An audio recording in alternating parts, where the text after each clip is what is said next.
pleasure to be here, and I must say that over the last 10 years, I've gotten progressively involved in this side of the double burden, having trained as a pediatrician, and my work in nutrition was done in aging at MIT. But then 10 years ago, I was asked to chair the expert committee on diet, nutrition, the prevention of chronic disease. So, and in fact, in a way, that has changed a bit my life. It's been very demanding, but the key point is to introduce this topic because you've already heard it a bit, but to put it in the perspective of what is this all about and how this affects pediatricians. Because in fact, the future of how do we respond to this needs to be considering that this is across a life course. And in a way, the epidemiology that I'll present to you and some of the implications it has to how we take care of children, in fact, are very relevant. And you'll be hearing more about this in several of the other presentations. Let's start with the hard data, and this is what people die of in today's world.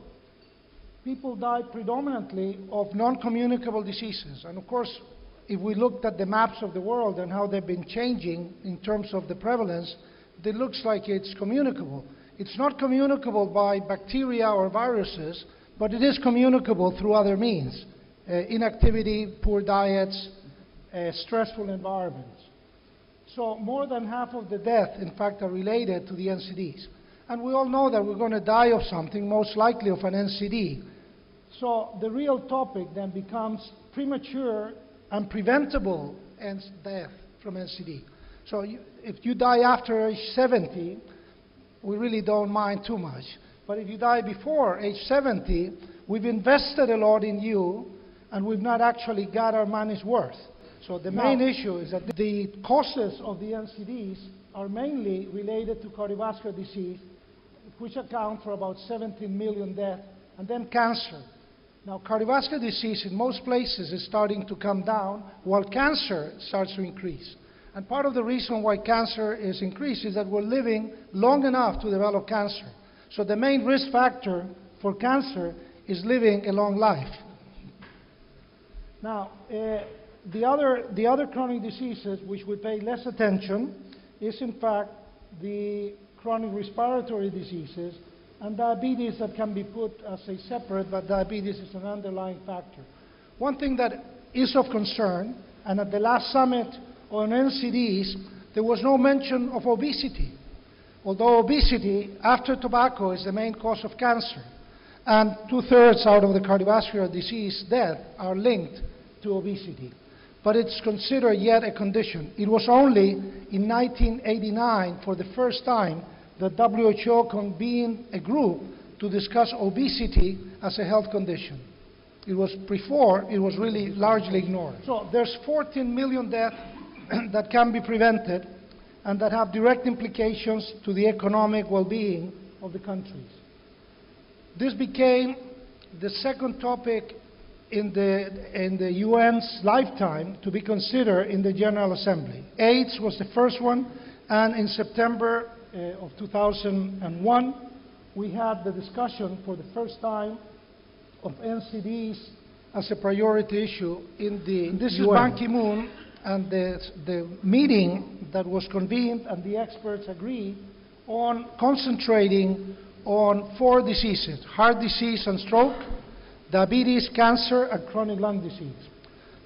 Tobacco is a common risk factor for all of them, so tobacco is one of the culprits that in fact needs to be addressed.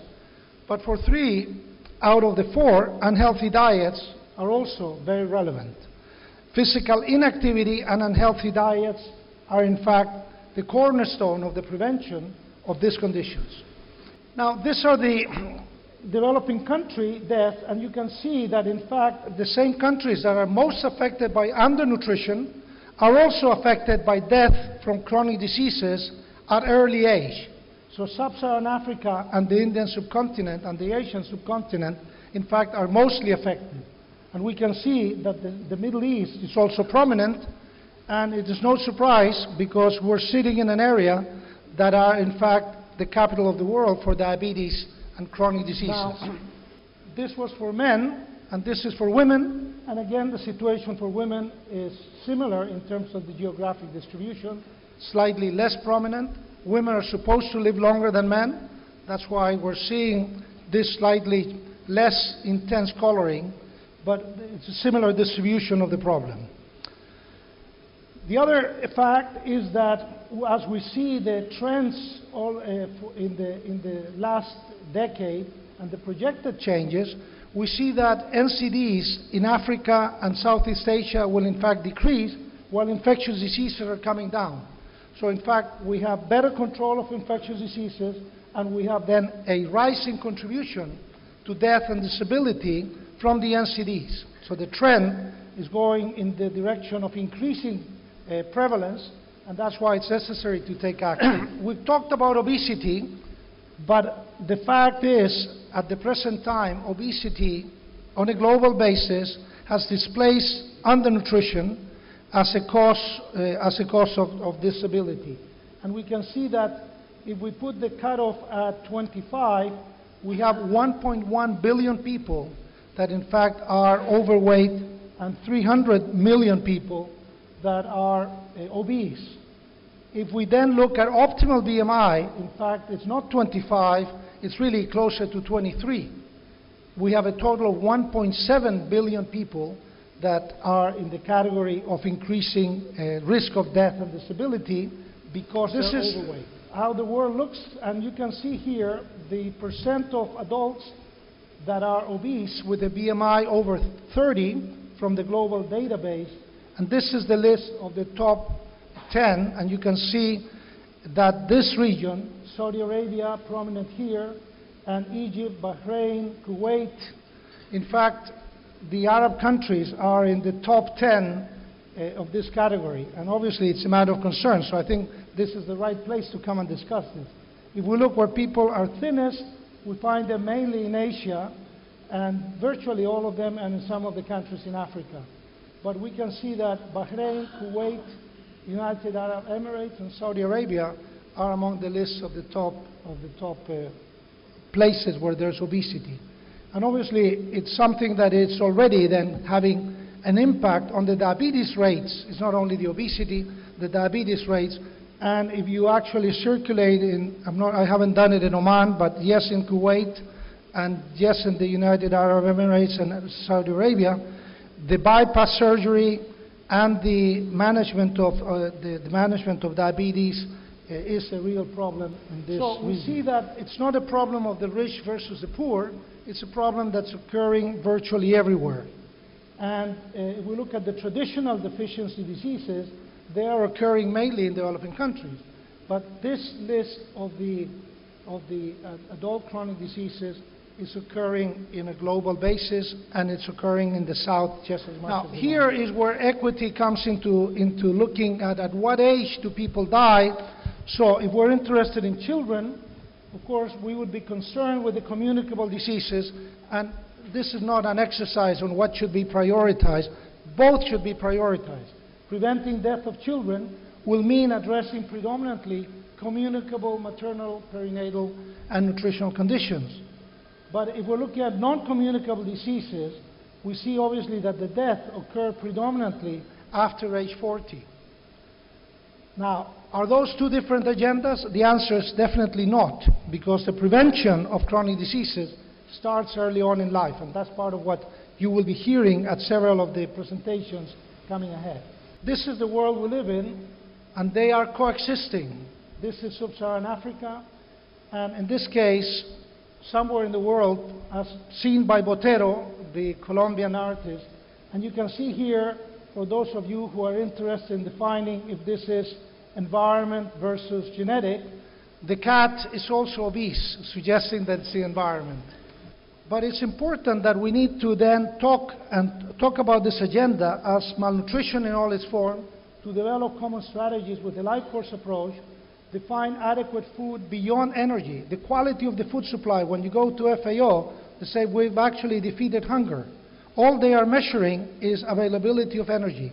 Food quality is not included in the assessment of risk or of nutritional adequacy. And of course, this is an area where we need to introduce change in the health system. Prevention needs to be integrated. And obviously, ministers of health really are more ministers of disease than of health. Each disease has their own floor, their own category. We need to be able to break that. And we need to integrate the work of the various agencies. So FAO, UNICEF, WHO need to work together towards this. So basically, we have to worry about the mothers, nutrition and diet, fetal growth. There will be now new growth standards for fetal growth, the intergrowth study, which will hopefully be normative in a way similar to the MGRS. To what we already knew, we now have to add the metabolic programming that occurs early on in life that leads to diabetes, obesity, cardiovascular risk, stroke, some forms of cancer, and also the rate of aging. Rapid growth is associated to more rapid aging. In fact, there's already data from non-human primates that reduction in growth rates is associated to longer and healthier lives.